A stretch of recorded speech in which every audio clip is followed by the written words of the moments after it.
it's the results. The results of DMEK today are way better than the results of penetrating keratoplasties that we were doing a few years ago.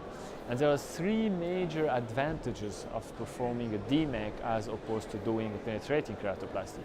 First, the recovery time for the patient is way faster after a DMEK as compared to penetrating keratoplasty. So this is number one.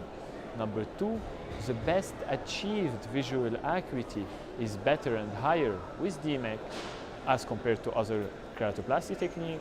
And finally, but not least, the rejection rate, which is the complication rate that encounter our patients, are way lower after DMEK as opposed to penetrating keratoplasty. So those three reasons make DMEK on the rise.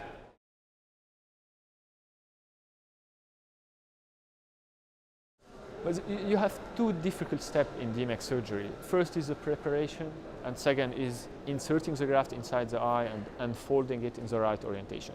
So as regard to preparation, nowadays you have many eye banks that are able to provide you with a pre-prepared graft. So that makes your life easier, even though I would recommend everyone to try to prepare their graft by themselves so they get used and familiar to the tissue.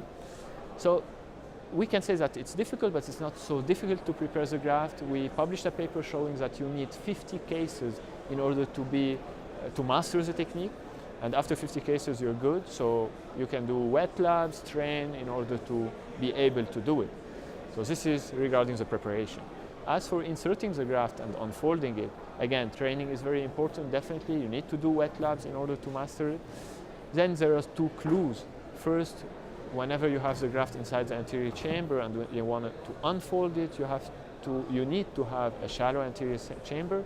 And whenever you don't know what's happening and you want to understand how is the graft, what's its orientation, then you need to fill the anterior chamber with BSS, and then the graft will take its natural orientation. An important thing also is to have good instrumentation, potentially have a microscope with embedded intraoperative OCT.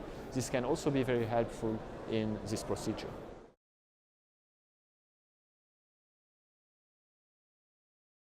Well, as I said previously, first, good training. So training in wet lab. Using good instrument also is very important because if you don't have the right instrument, you'll have some difficulties. For the procedure itself, when you have the graft inside the anterior chamber and you want to unfold this graft, there is two secrets. Whenever you want the graft to take its original orientation, you have to fill the anterior chamber with fluid. And whenever you want the graft to unfold, if you know which orientation you have, then you have to shallow the anterior chamber. And when you follow those two basic rules, then the surgery can go more smoothly. But just you need some training and to try again and again. But believe me, the difference is there. So you have to do it.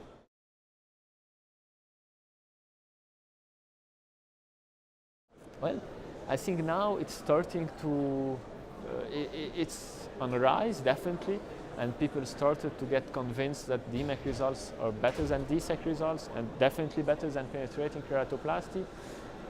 The major problem is the learning curve. So when many surgeons will master the technique, the technique will definitely be more and more generalized. So I see in the future less and less penetrating keratoplasty being done, more and more DMEK. I hope that one day we'll be doing like 90% of DMEK and very few penetrating keratoplasty.